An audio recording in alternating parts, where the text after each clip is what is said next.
자, 한 손에 막대 들고 한 손에 막대기를 들고 또 한 손에 가시 쥐고. 오, 막대와 가시, 무기입니다. 어떻게 보면 무기죠. 그렇죠? 자, 그럼 무기를 들고 능난길 가시로 막고 오난백발 막대로 치렸더니. 자, 보세요. 여기 이제 재미가 느껴지는 거죠. 늙는 길을 어때요? 추상적인 어떤 사물을 좀 더 객관적인 사물로 변화시키게 됩니다. 그죠? 늙는 그 길을 가시로 막아버리려고 하고 또 백발이 오려고 하는 것 어때요? 추상적인 사물, 추상적인 머릿속에 있는 사물을 어떻게 합니까? 그렇죠. 가시적인 어떤 움직일 수 있는 녀석. 여기선 뭐 의인화 정도로 이야기를 할 수가 있겠죠. 막대로 치려고 했더니 즉 오지 못하게 늙음을 막으려고 했다, 이런 얘기가 되겠죠. 백발이 제 먼저 알고, 자기가 먼저 알고 지름길로 오더라. 자, 이거 보세요. 자신이 먼저 알고 지름길을 택해서 올 수 있는 것, 그래서 의인화라는 표현을 의인화의 표현 기법이라고 얘기할 수 있게 되는 거죠. 그러니까 어떤 그 생명을 가지고 있는 녀석이라고 볼 수 없는 추상적인 관념을 마치 생각을 하고 움직이는 녀석으로 바꿔놓음으로써 의인화의 표현법을 사용했다라고 말씀을 드린 것이 되겠고요. 자, 다시 한번 정리해보면 한 손에 막대를 들고 또 한 손에 가시를 쥐고서 늙는 길을 가시로 막아서 오지 못하게 하고, 가지 못하게 하거나 오지 못하게 하거나 또 오는 백발을 막대기로 쳐서 오지 못하게 하려고 했는데 백발이 자기가 먼저 알고 지름길로 오더라. 그래서 우리가 이전에 봤던 시처럼 지름길로 와서 내 뒷머리에 탁 붙었겠죠. 그렇죠? 자, 그런 얘기입니다. 자, 그래서 한편으로 물론 아까도 말씀드렸던 것처럼 늙음을 탄식하는 노래, 탄식의 노래라고 해도 틀리지 않습니다만은 그 탄식이 어떻다 그랬어요? 재치 있는 발상을 통해서 익살스럽기 때문에 우리가 여유 있는 모습으로 받아들이는 것이 좋다라고 말씀을 드렸습니다. 자, 늙음에 대한 탄식의 노래, 익살이 들어있어서 달관자적인 모습을 보여준다. 기억나죠? 자, 그러면 또 다음 작품 볼까요? 원천석의 작품이 되겠습니다. 자, 원천석이라는 인물은요, 어려서부터 굉장히 뛰어난 능력을 인정받았던 인물이죠. 그래서 문장도 뭐 뛰어나고 학문도 해박한 지식을 가지고 있었습니다.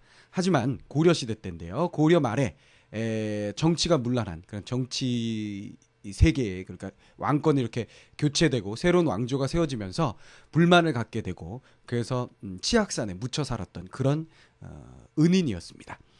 자, 한때는 태종 이방원 태종 임금 을 가르쳤던 스승이기도 했죠. 그래서 태종이 이방원이 왕이 되고 난 후에 원천석을 불러서 정계에 진출을 시키려고 했지만 극구 사양을 하게 됩니다.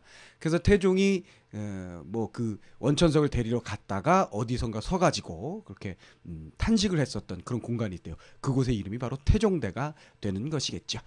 자, 그런 인물입니다. 그러니까 세상 속세의 어떤 그 뭐 시류의 급격한 변화, 잘못된 정치 체계, 이런 것에 대한 불만으로 묻혀 살던 그런 선비의 이야기 보도록 하죠.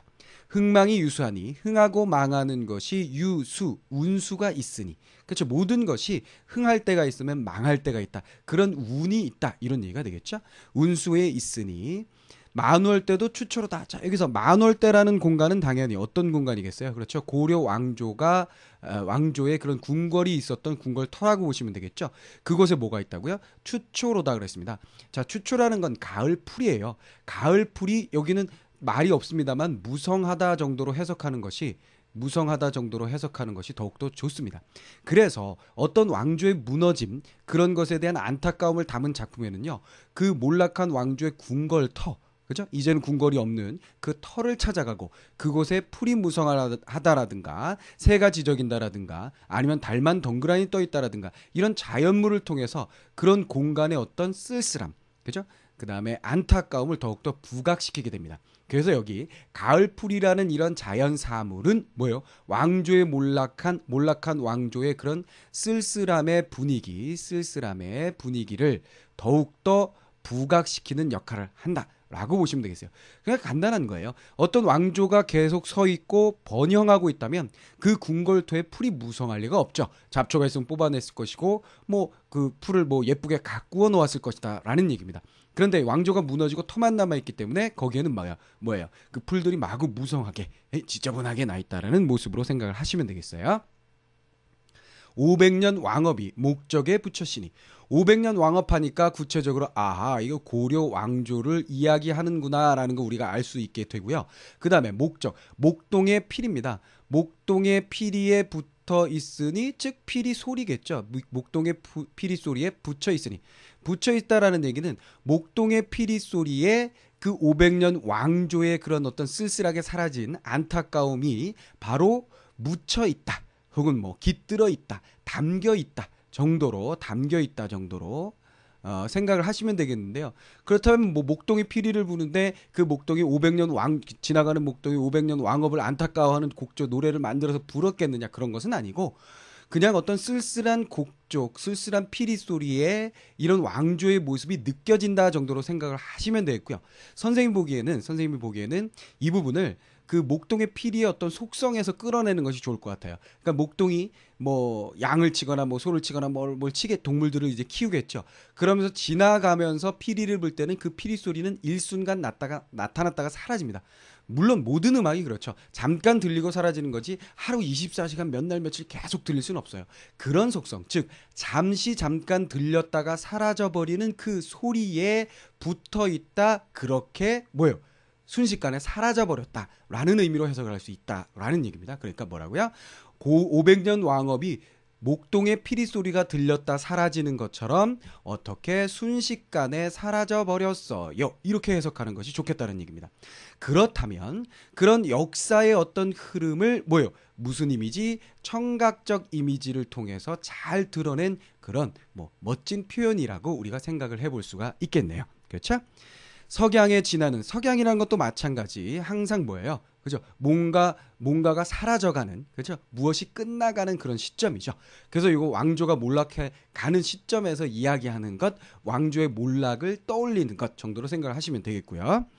지나가는 객은 당연히 누구겠어요? 화자 자신 혹은 그런 500년 왕업을 안타까워하는 모든 사람들이 다 포함될 수도 있겠습니다. 열려있는 의미상 열려있는 시어라고 생각을 하시면 되겠고요. 눈물겨워한다.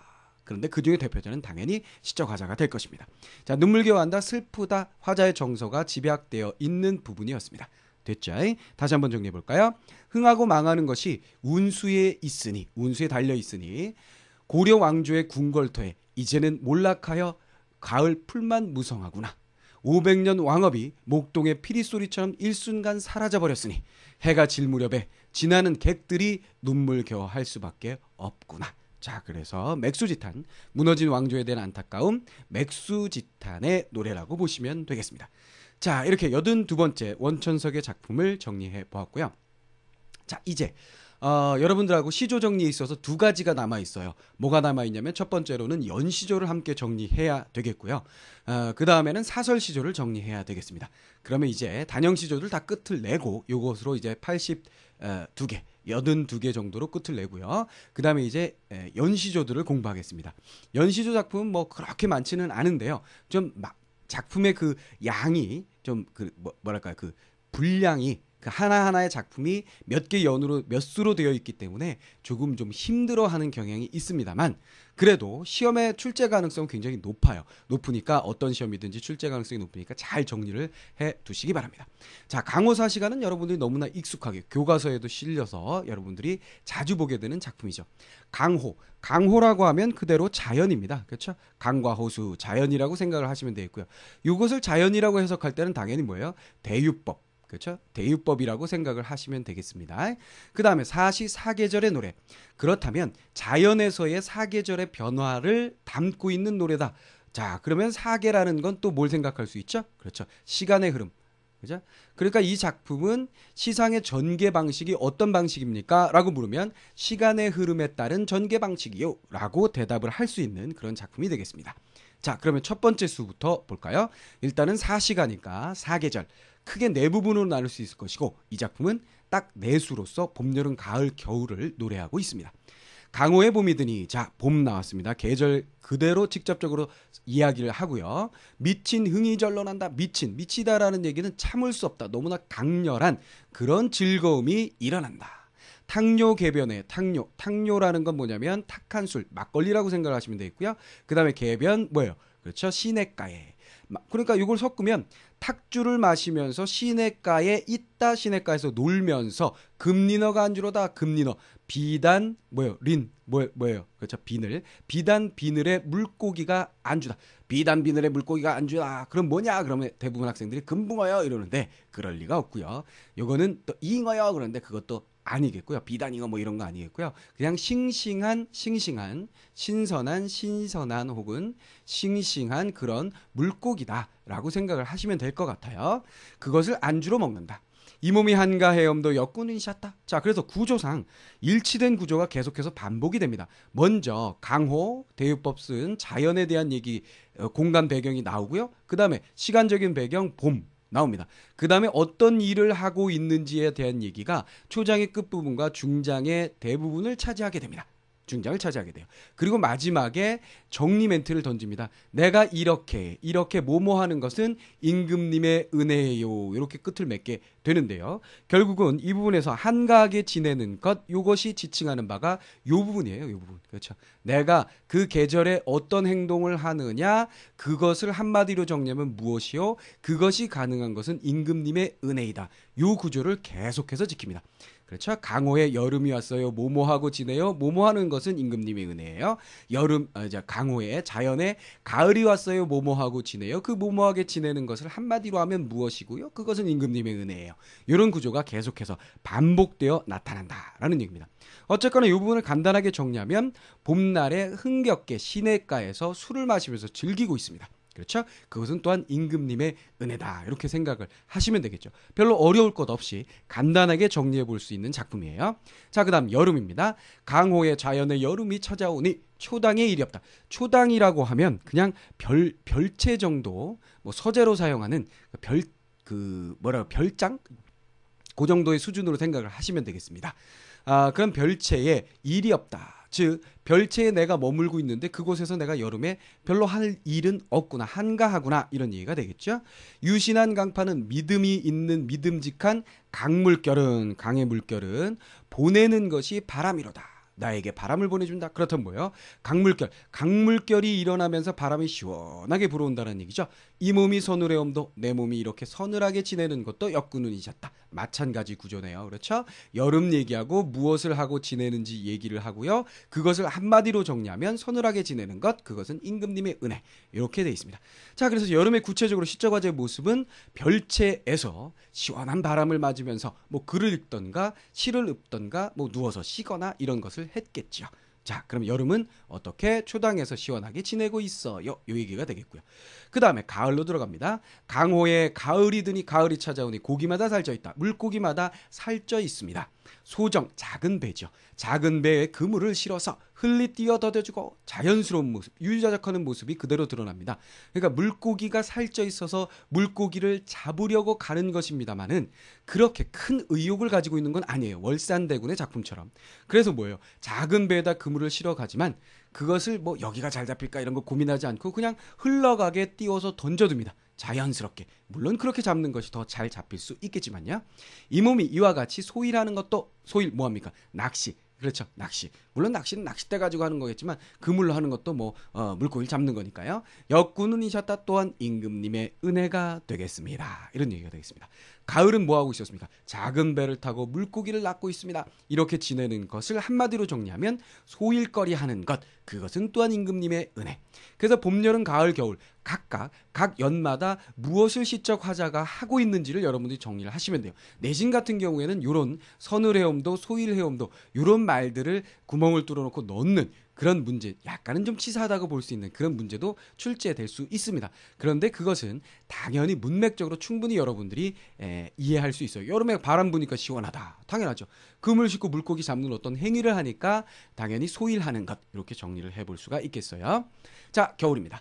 강호에 겨울이 드니 겨울이 찾아오니 눈 깊이 자이 남다. 눈의 깊이가 한 자가 넘습니다.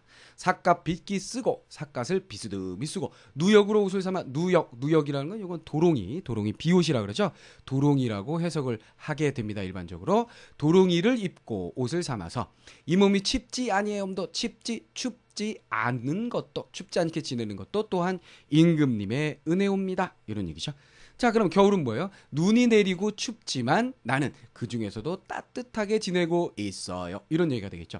자, 그러면 지금 선생님이 각수마다 정리할 때 어떤 식으로 정리했냐면 각 계절이 있고 그 계절마다 화자가 무엇을 하고 있는지 그 행위나 그 모습을 주로 여러분들에게 정리를 해 드렸어요. 뭐 정리할 것도 없이 그대로 해석이라고 생각을 하시면 되겠는데요. 근데 맨 끝부분에 전부 다 역군운이셨다 임금님의 은혜에 대한 감사 부분이 들어 있습니다. 그럼에도 불구하고 선생님이 임금님 은혜에 대한 것은 빼고 이렇게 각 연마다 각 수마다 정리를 했죠. 그 이유는 뭐 계속 똑같은 얘기니까 일단은 생략을 하고 마지막에 한마디만 집어넣으면 되기 때문이기도 하지만 더 중요한 것은요. 이 작품이 자연 친화적 삶의 경지를 보여주는 것과 임금에 대한 고마움을 드러내는 두 가지 틀을 가지고 있습니다. 그러나 역시 이쪽을 더 자연 친화적 삶의 경지를 더 주된 것으로 보는 것이 좋습니다. 종장 끝부분에 있습니다만은 요거는 유교적인 사회에서 신하로서의 어떤 당위적인 그런 당위적인 목소리, 당위적인 멘트라고 여러분들이 생각을 하시면 되고요. 그러니까 주로 얘기하고자 하는 건 요거고 유교적인 사회에서 충성을 다짐해야 하는 신하로서 당연히 할 말을 서비스 멘트로 그냥 덧붙였다 정도로 해석을 하시면 되겠습니다. 그렇다고 해서 임금에 대한 고마움을 드러낸 작품이 아닌 것은 당연히 아닌 거 알죠? 임금에 대한 고마움도 드러냈습니다. 주된 것은 자연 친화적인 삶의